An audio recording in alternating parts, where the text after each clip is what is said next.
Against Charlotte, the Knicks didn't score in the final 4:34 of regulation, but in the OT, Alec Burks for three.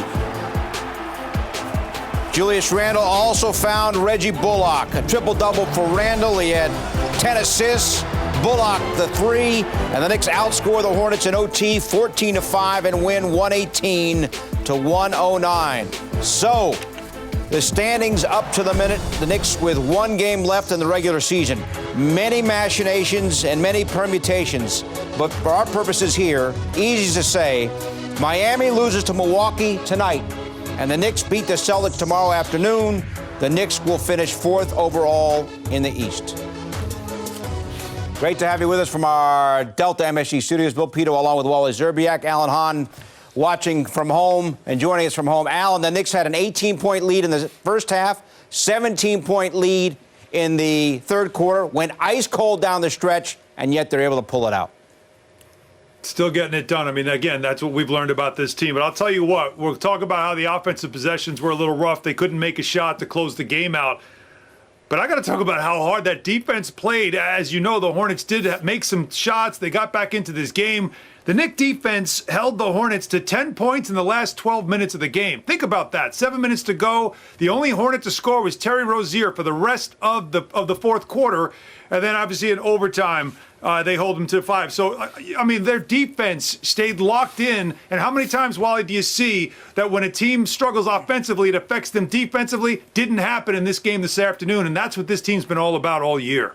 Alan, I know you were never worried. I was never worried. Panic Pito over here, whoa. He was losing his mind after regulation. I mean, the Knicks... Listen to me. Listen to me. Hold on. They didn't score a point in the final 4:34. Okay? That's the right. defense is fine. It doesn't matter. Okay. Their defense was outstanding. Julius Randle is going to be their engine, obviously. He's going to have to make plays in the fourth quarter. They had shooters surrounding him. He couldn't get anything going down the stretch. Their defense kept him in the game. He stuck with the lineup, Tom Thibodeau did. He went to his dry erase board. He drew up some plays in the break going into overtime. And what did the Knicks do? Blow the Hornets out of the water. They don't change the lineup. They go with a defensive mindset first. That's how this team wins basketball games, Bill. They stop people. Amen. They know eventually Julius Randle's going to figure it out on offense. He's going to create shots for his teammates. They're going to knock down a few threes. They're not going to go through a drought for that long. Every move that Thibs does works. Don't panic, Pito. All right. No panic, Pito, all right? A little hot in here. I don't know what you were doing in the basement, Alan, but take us through the fourth quarter. As you point out, the Hornets only scored 3 points in the final 4:34, which is a good thing because the Knicks didn't score any points. So the defense, obviously, as you guys are talking about, was up to the task down the stretch.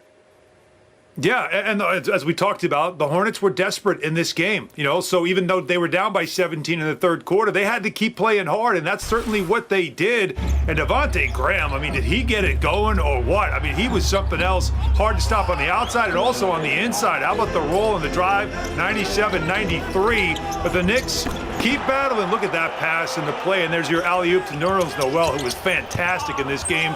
Julius Randle, the Knicks didn't make any threes in the second half, like they were red hot in the first half. They couldn't make one in the second half, but he knocks down that one. And it's 102-101. And here we go again. A nice little jump shot, knocks it down. Again, 104-101. But the Knicks couldn't hold that lead as Rozier. Here are the only points they score. There's 2. He made a free throw as well. That's the 3 points we were talking about. We are tied. Devontae Graham for the win. No, missed it by a bunch. Boy, that was an absolute air ball for a guy that was locked in. You thought at that moment on that play, you're thinking he was feeling it. Maybe he knocks that down. But he doesn't, Wally. And you know why? Contested on that shot. Defensive pressure forced him into an unbalanced shot at the end, and the Knicks took it from there in OT. I'll tell you, I was a little worried when Devontae Graham was that open to win the game because remember... a little concern, huh? A little concern. Yeah, okay. All right. Because he broke the Knicks' hearts a few years ago when he knocked down a 3 at the end of the game. Remember, he hit a buzzer beater at the Garden a few years ago. Might have been last year. But listen, the Knicks' defense was tremendous. They couldn't get anything going offensively. Randle struggled a little bit. There was a lot of one-on-one in the fourth.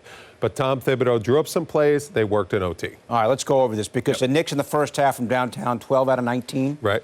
Then they go 2 for their next 15, as Alan touched on, and yet the overtime rolls around. all of a sudden they're hitting the three ball again. Yeah, the overtime was great. And it started with the first possession. Julius Randle got himself to the free throw line. I thought he was settling a little bit too much for some of the outside jump shots and the one-on-one moves. And he's got to use his body and steal some points at the line. And that's what he did. And then after that, what a play. Just put his head down, drove to the basket, drew defense, gets Burks that wide open three, 109-104. And the next possession, similar play, finds Reggie Bullock in the corner. Knicks lead 112-104. They start overtime on an 8-0 run. Then Nerlens Noel with the bucket down low. Huge. He had tip-ins.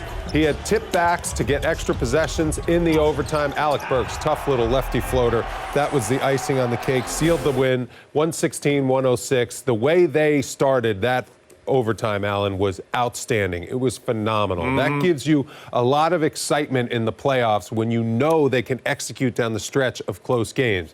You know Tom Thibodeau can make the necessary in-game adjustments to see how a team is defending Julius Randle and find guys open looks. You know, that's encouraging the way they play in overtime, Alan. I'm really excited for tomorrow's game and the playoffs to come. Yeah, they were determined, right? To turn off the water, that's enough. And maybe there's a difference between the Knicks having a little more veterans than the Hornets did in a big game like that. But, you know, the three-point shot wasn't falling. And Bill was talking about how the offense, it was a struggle for them. They could not make a shot. And while you were right, I mean, it did feel like maybe Julius was settling, but they were getting good shots. And you had to feel like just stay with it. You're going to get – Alec Burks had a couple at the rim that just rolled out. Julius had a couple of attempts, jumpers that just kind of bounced out. It wasn't like they were having bad possessions. They just weren't finishing the possessions. Nerlens with those two big tap-backs that you talked about, huge in overtime, getting that second possession, and they cashed in on both of them.